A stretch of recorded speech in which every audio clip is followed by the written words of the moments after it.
Sometimes the wrong person walks through your door at exactly the right moment, and one smile changes everything. You thought you knew about keeping your life simple.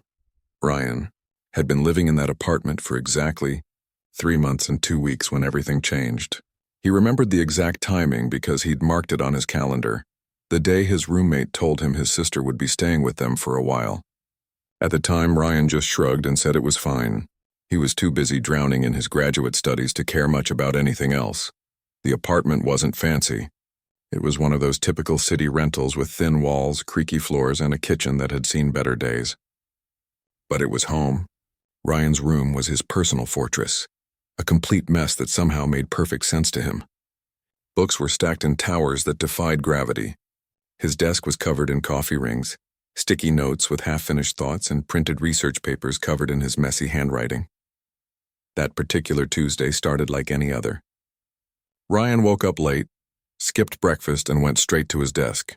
He had a deadline approaching, the kind that makes your stomach turn every time you think about it. His professor had been asking for updates, and Ryan had been avoiding those emails like they carried some kind of disease. He put in his earbuds, pressed play on his usual study playlist, and disappeared into his work. When Ryan got into the zone like this, the whole world could collapse around him and he wouldn't notice. His mom used to joke that a marching band could parade through his room and he'd just keep reading. The music was loud enough that he didn't hear the footsteps in the hallway. He didn't hear anyone approaching his door. He definitely didn't hear the doorknob turn. One moment he was alone, completely absorbed in some complicated theory he was trying to understand. The next moment he felt it.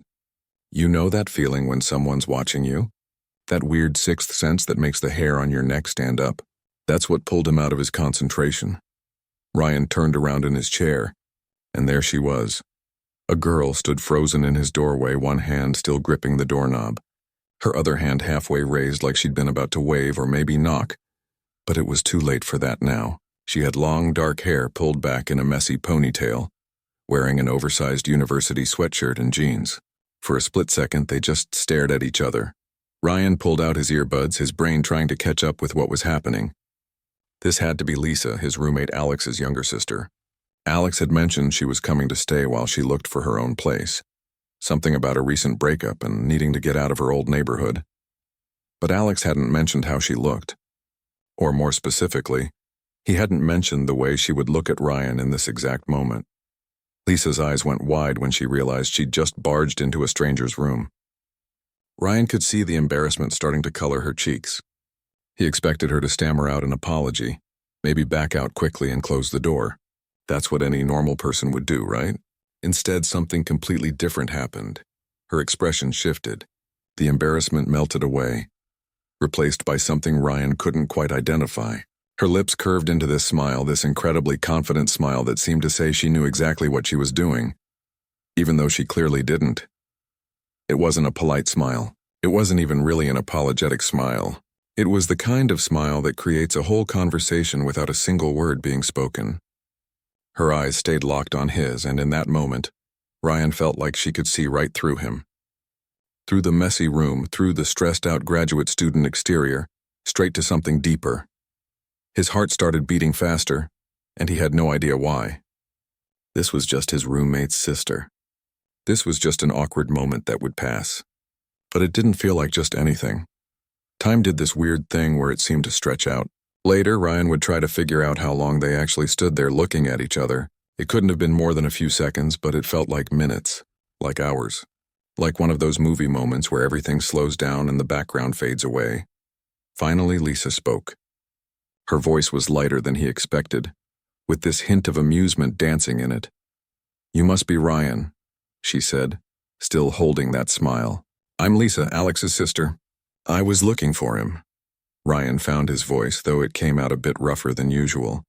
"He's at work. Won't be back until tonight." "Right. Of course." She nodded but didn't move from the doorway. "Sorry for just barging in like that." "I should have knocked." "It's okay," Ryan said, even though his pulse was still racing for reasons that had nothing to do with being startled. "Your door was slightly open," she added, which was probably true. Ryan never fully closed his door when he was home alone.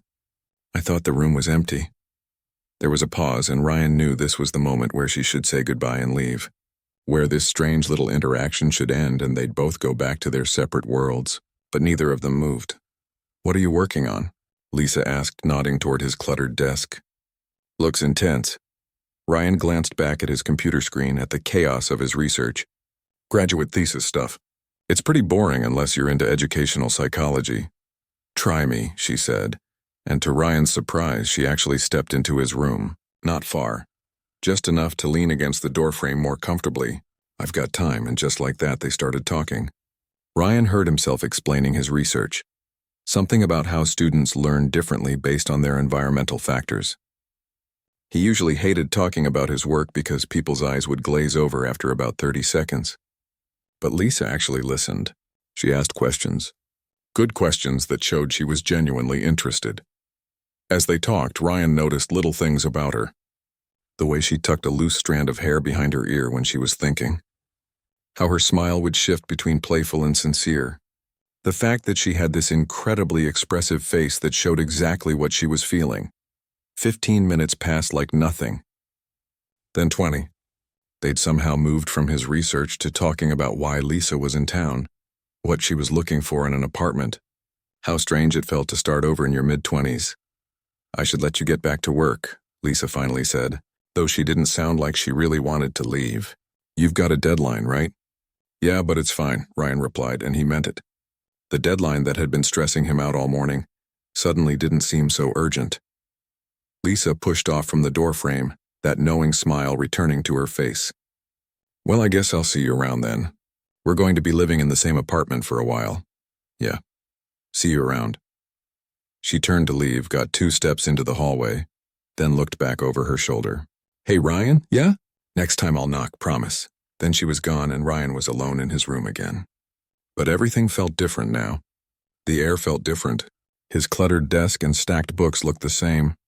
But somehow the whole room had transformed in the span of 20 minutes. Ryan sat back down at his desk, put his earbuds back in and tried to return to his work. The words on his screen might as well have been in a foreign language. He couldn't concentrate. His mind kept replaying that moment when she first appeared in his doorway. That smile, the way she looked at him like she was seeing something nobody else had noticed. He shook his head, trying to clear his thoughts. This was ridiculous. She was his roommate's sister. She'd just gotten out of a relationship. She was only staying temporarily. There were about a dozen reasons why whatever he was feeling right now was a terrible idea. But that smile kept playing in his mind. And deep down, in a place he wasn't quite ready to admit to himself yet, Ryan knew that something had just started. Something he hadn't been looking for and definitely wasn't prepared for. The rest of that day was a blur. Ryan tried to work but gave up after another hour of staring blankly at his computer. He went for a walk, came back, reorganized his desk for no reason, then messed it up again. When Alex came home that evening, Ryan almost told him about meeting Lisa. Almost mentioned how she'd walked into his room, but something stopped him. That night, lying in bed, Ryan heard her moving around in the guest room next door. The walls were thin enough that he could hear her unpacking, the soft sound of drawers opening and closing. He wondered if she was thinking about their conversation. If that moment in the doorway had affected her the way it had affected him. Probably not, he told himself. She was just being friendly. That's what normal people do when they meet their brother's roommate. They smile. They make conversation. It doesn't mean anything. But as Ryan finally drifted off to sleep, his last thought was of that smile and how it had said everything without saying anything at all. The morning after that first meeting, Ryan woke up earlier than usual. He told himself it had nothing to do with Lisa being in the apartment. He was just getting back on a better sleep schedule. That's all. He shuffled into the kitchen around 7, expecting to have the place to himself like he usually did. Alex was never awake before 9 if he could help it. But there she was, Lisa, standing at the counter making coffee. She was wearing pajama pants and an old t-shirt, her hair even messier than yesterday, and she looked completely comfortable, like she'd been living there for months instead of just arriving. "Morning," she said, glancing over her shoulder at him. That smile again, softer in the early light. "Coffee?" "Yeah, thanks." Ryan tried to sound casual, like his heart hadn't just jumped at seeing her there. They settled into this strange routine over the next few days. Ryan would find reasons to be in the common areas when he thought she might be there. Lisa seemed to be doing the same thing. They'd bump into each other in the kitchen, on the couch in the hallway. Each interaction was brief, just a few minutes of conversation, but they started to add up. Ryan learned that Lisa had studied graphic design but was thinking about switching careers entirely. She'd been with her ex for 4 years, and the breakup had left her questioning everything about the life she'd been building. Moving back to the city felt like admitting defeat, but also like a fresh start. Lisa learned that Ryan had almost dropped out of his graduate program twice, that he was brilliant at understanding theories but terrible at explaining why they mattered, that he drank too much coffee and forgot to eat lunch most days, that underneath all the academic stress, he was actually funny in this quiet, unexpected way. Alex noticed them talking but didn't think much of it. Why would he? They were just getting to know each other. Perfectly normal roommate stuff. But by the end of the first week, something was shifting. The conversations were lasting longer.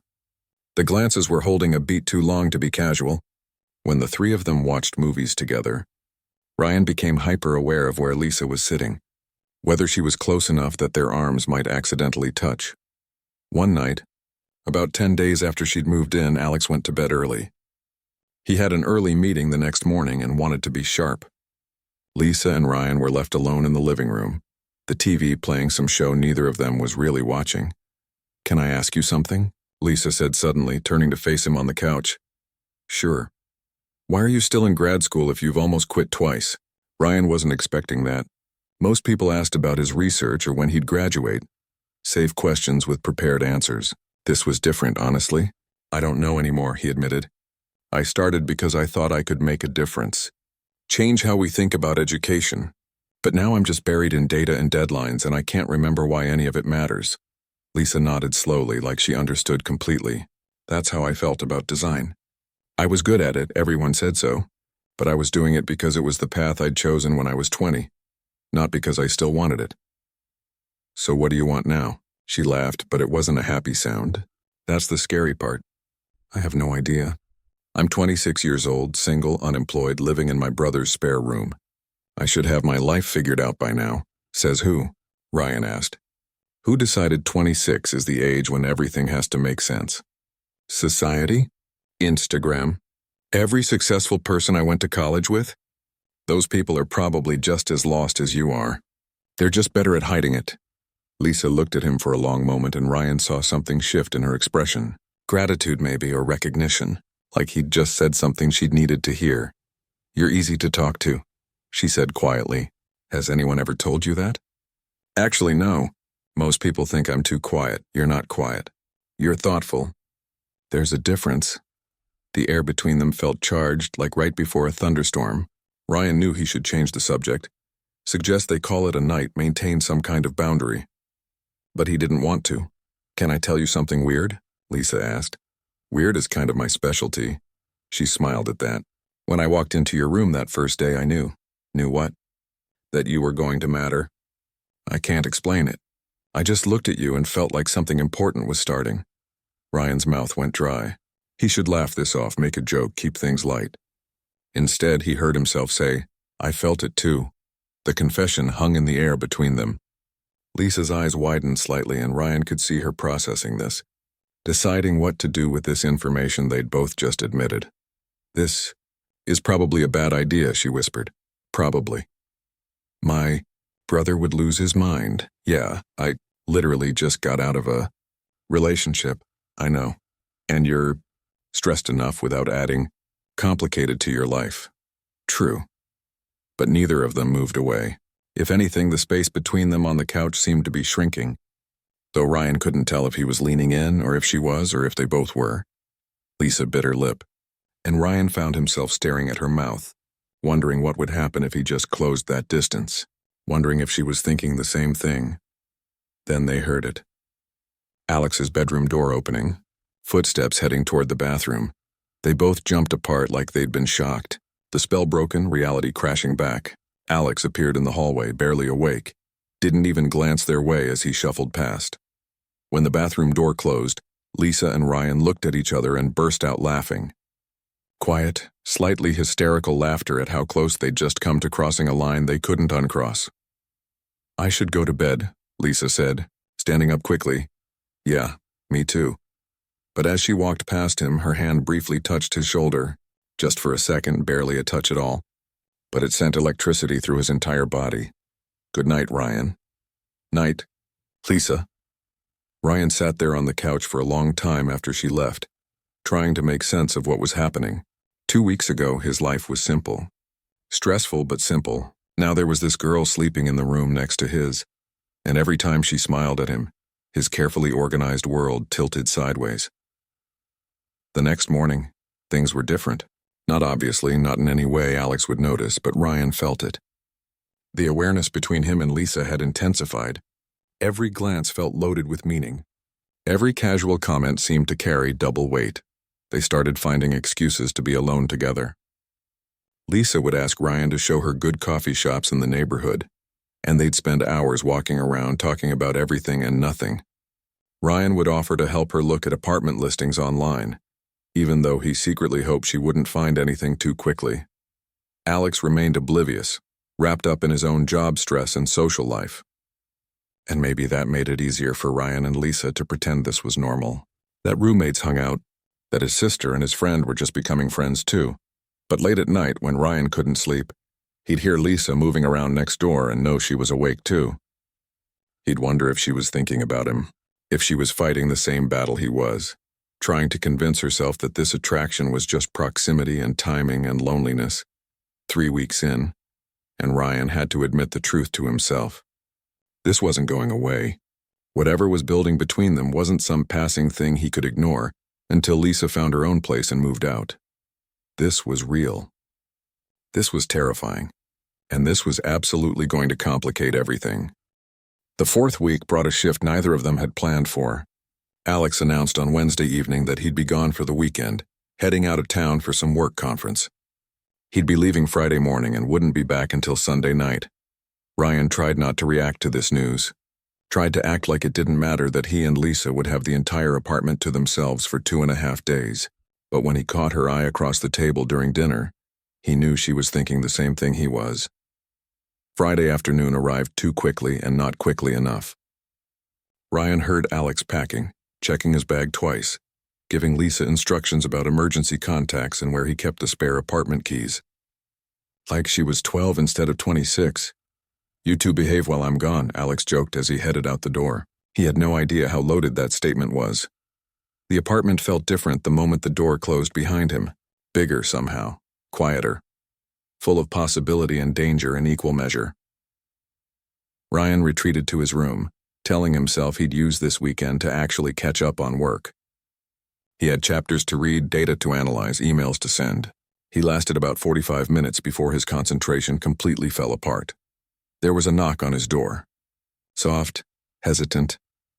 "Come in," he called, already knowing who it would be. Lisa stood in the doorway, and Ryan was struck by how different this felt from that first day. Then she'd barged in by accident.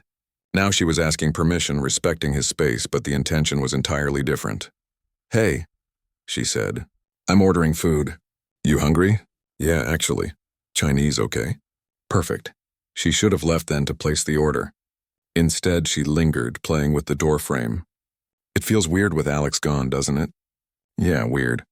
Neither of them said what they were really thinking. That weird meant charged, electric, full of unspoken tension that had been building for weeks. They ordered too much food, spread it across the coffee table, and settled onto the couch with the intention of watching a movie.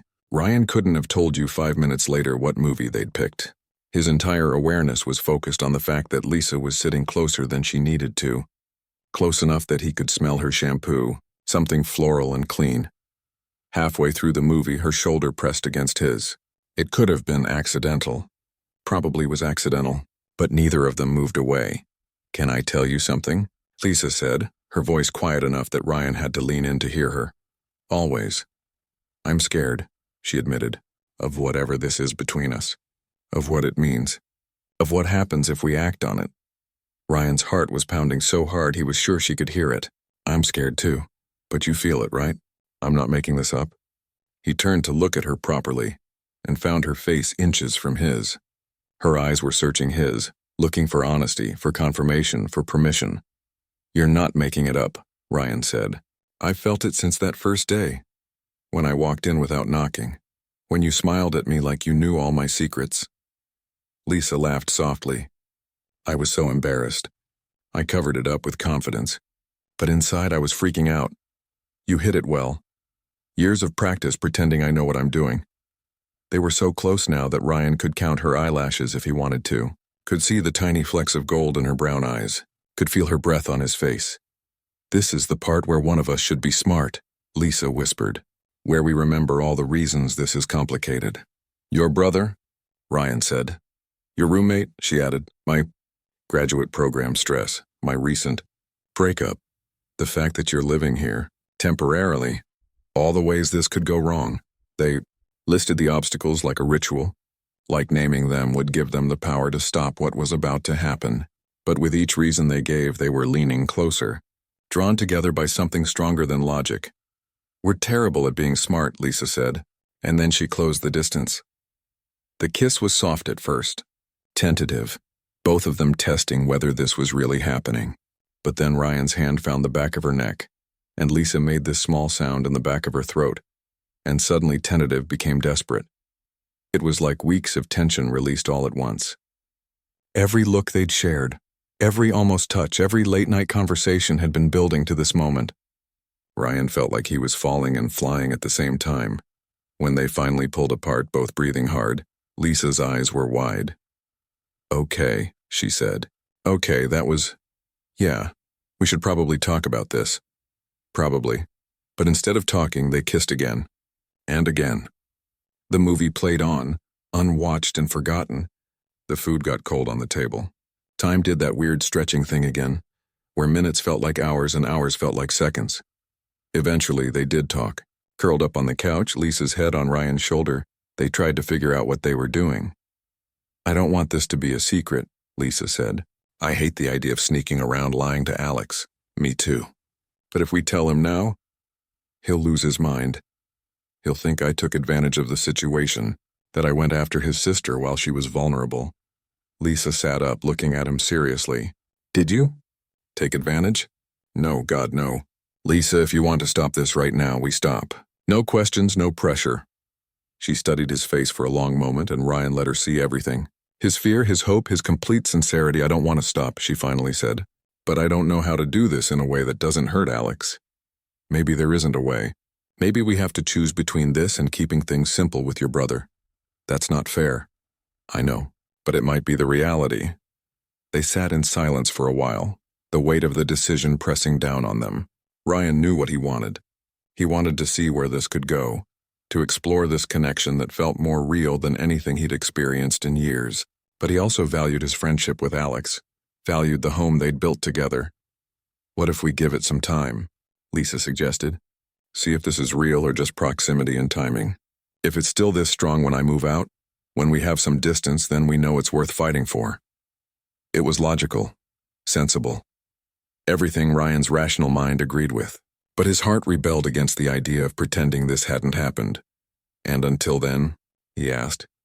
Lisa bit her lip, and Ryan was learning that meant she was about to say something she wasn't sure about. Until then, we're careful. We don't lie to Alex, but we don't drop this bomb on him until we know what we're even telling him. So we're doing this? Officially? I think we started doing this the moment I walked into your room. We've just been pretending we had a choice. Ryan laughed because she was absolutely right. This had been inevitable from that first smile. They'd just been delaying the unavoidable. The rest of the weekend passed in a blur of conversation and connection. They learned each other's habits, their stories, their dreams. Lisa told him about her ex, about how the relationship had been comfortable but passionless, how she'd stayed because leaving felt harder than staying. Ryan shared his doubts about academia, his fear that he was on the wrong path but too far along to change course.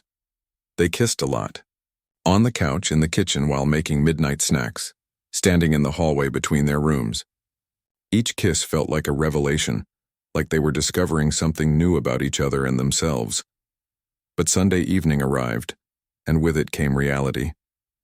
Alex would be home soon, and they'd have to figure out how to act normal. How to hide this thing between them that felt too big to contain. Ready? Lisa asked as they heard keys in the lock. No. But let's do this anyway. Alex came through the door full of stories about his conference, oblivious to the shift that had occurred in his absence. And Ryan and Lisa smiled and listened and pretended that everything was exactly as he'd left it. But under the table, Lisa's foot rested against Ryan's. A small touch. Invisible to Alex, but a reminder that they were in this together now. Whatever came next, they'd face it as a team. The week after Alex returned was harder than Ryan had expected. Suddenly, he and Lisa had to ration their time together, steal moments when Alex was in the shower or on phone calls, be careful about every glance and smile. Ryan had never been good at deception. He'd always been the straightforward type, the guy who said what he meant and meant what he said. Now he was constantly monitoring his expressions, measuring his words, creating a performance of normalcy that exhausted him. Lisa seemed to handle it better, or at least she hid the stress more effectively. But Ryan noticed the little signs, how she'd chew on her thumbnail when Alex asked her about her day, not wanting to lie but not able to tell the whole truth, how she'd retreat to her room earlier than she wanted to, avoiding situations where she and Ryan might give themselves away. 2 weeks passed this way. Then 3. They texted when they couldn't talk openly, using careful language that wouldn't reveal anything if Alex happened to see. They grabbed coffee together when Alex was at work, creating plausible excuses about Lisa needing help with apartment hunting or Ryan wanting company during study breaks. But the apartment was becoming a pressure cooker. Every family dinner, every movie night, every casual conversation felt like walking through a minefield. One wrong step, one unguarded moment, and everything would explode. "This is killing me," Ryan admitted one night. They'd managed to steal an hour alone when Alex went to the gym. They were sitting on Ryan's bed, careful to keep the door partially open in case Alex came back early. "I know," Lisa said, taking his hand. "I hate it too. I almost told him yesterday. We were just sitting on the couch watching the game, and I had this overwhelming urge to just say it. Hey, by the way, I'm falling for your sister." Lisa's eyes widened. "Falling for?" Ryan realized what he'd said. They'd been carefully avoiding labels, keeping things casual in their language even though what they felt was anything but casual. But the truth had slipped out, and Ryan decided not to take it back. "Yeah," he said. "Falling for. Maybe already fallen. I don't know the exact tense, but Lisa, this isn't casual for me. I need you to know that." She was quiet for a moment, and Ryan's stomach dropped. Maybe he'd moved too fast, said too much, scared her off. Then she smiled. That same smile from the first day, but softer now, more vulnerable. "Good," she said, "because it's not casual for me either. And that's terrifying because I swore I wouldn't do this again so soon, wouldn't jump into something new before I'd figured out who I was on my own. We can slow down if you need to. That's the thing. I don't want to slow down. I want to spend all my time with you. I want to tell my brother that I've met someone amazing and have him be happy for me, instead of worried about his living situation." "You think that's what he'll worry about? The living situation?" "I think he'll worry about everything. That you're his friend and roommate. That I just got out of a relationship. That we're both in weird transitional phases of life. That if this goes wrong, it'll make everything complicated." Ryan couldn't argue with any of that because it was all true. But what Alex couldn't see without knowing them like they knew each other now, was how right this felt despite all the logical reasons it shouldn't. "I found an apartment," Lisa said suddenly. Ryan's heart sank. "You did?" "Yeah, it's small, kind of expensive, but available starting next month." "I was going to tell Alex tonight. That's great, really." Lisa squeezed his hand. "Don't sound so enthusiastic. I want you to have your own place. I know you need that. But selfishly, I love having you here, seeing you every day, even if we have to be careful about it. We'll still see each other. Actually, we'll see each other more freely once I'm not living with my brother." She was right, and Ryan knew it. But the thought of her leaving still felt like losing something important. "When are you going to tell Alex?" he asked. "Tonight. And I think we should tell him the rest too." Ryan's stomach clenched. "About us?" "Not everything, not yet. But that we've been spending time together, that we're friends. Start preparing him for the idea before we drop the actual bomb." It was smart. Gradual revelation rather than sudden shock. But Ryan still felt like he might throw up at the thought of that conversation. That evening, during dinner, Lisa told Alex about the apartment. He was happy for her. proud that she'd found a place, but Ryan could see the brotherly concern underneath. Asking if she was sure she was ready to live alone, if the neighborhood was safe, if she'd thought through the financial aspects. Actually, Lisa said, glancing at Ryan in a way that made his pulse spike. Ryan's been really helpful with all of that. Showing me around the neighborhood, helping me look at listings, giving me advice on what to watch out for. Alex looked between them, and Ryan held his breath. This was it. The moment Alex would figure it out or at least start to suspect. That's good, Alex said, and Ryan almost collapsed with relief. I'm glad you two are getting along. Makes it easier having you here, knowing Ryan doesn't mind. Actually, Ryan heard himself say, it's been really nice having Lisa around. She's easy to talk to. Lisa shot him a look that clearly said, don't overdo it, but it was too late. Ryan had started down this path, yeah? Alex smiled, completely missing the undercurrents. That's great, man. I was worried it might be weird having my sister crash here. But if you guys are cool, then I'm happy. The conversation moved on, but Ryan felt like he'd just climbed a mountain. They'd taken the first tiny step toward honesty, and Alex hadn't freaked out. Hadn't seen anything suspicious in two adults spending time together. Later that night, after Alex went to bed, Ryan found Lisa in the kitchen making tea. That wasn't so bad, she whispered. I thought I was going to pass out. She laughed quietly. You looked terrified. But we did it. Step 1 complete. How many steps are there in this plan? I have no idea. We're making this up as we go. Ryan pulled her into a hug, breathing in the familiar scent of her, feeling the solid reality of her in his arms. I don't want to hide anymore. Soon. Once I move out, we'll tell him everything. Deal? Deal. But as the days until her move-out date dwindled, Ryan's anxiety grew. Lisa had signed the lease, set a date exactly 10 days away. They had 10 days to prepare themselves, 10 days to figure out how to tell Alex that his best friend had fallen for his sister. 10 days felt like both forever and not nearly enough time. Alex seemed to notice something was off, asking Ryan a few times if everything was okay, if school stress was getting to him. Ryan blamed the thesis, the deadlines, the general chaos of graduate life. All true, but not the whole truth. The night before Lisa's move, she and Ryan sat up late in the living room. Alex had fallen asleep on the couch earlier and had stumbled off to bed around midnight. They had the space to themselves, maybe the last time for a while. Are you scared? Lisa asked, curled against Ryan's side, terrified. You? Same. What if telling Alex ruins everything? What if he gives you an ultimatum, his friendship or me? Then I choose you, Ryan said without hesitation. Lisa pulled back to look at him. Don't say that. You'd regret it. I wouldn't. Lisa, Alex is important to me. But what we have, I can't walk away from this, even if it costs me. Her eyes filled with tears, and Ryan wiped them away gently with his thumb. I don't want you to have to choose, she said. Maybe we won't. Maybe Alex will surprise us. Maybe. But neither of them really believed it. They both knew the conversation ahead would be difficult, potentially explosive. That the friendship between Ryan and Alex might not survive. That the relationship between Lisa and her brother might suffer. All they could do was hope that honesty would be worth the risk. That the foundation they'd built over the past month was strong enough to weather whatever came next. Tomorrow, Lisa would move out. And soon after, they'd have to face the truth they'd been avoiding. The easy part was over. Now came the hard part, but as they sat there in the quiet apartment holding each other in the darkness, Ryan knew he'd do it all again. Every complicated moment, every stolen glance, every carefully hidden touch. Because this, what they'd found together, was worth fighting for, even if the fight was just beginning.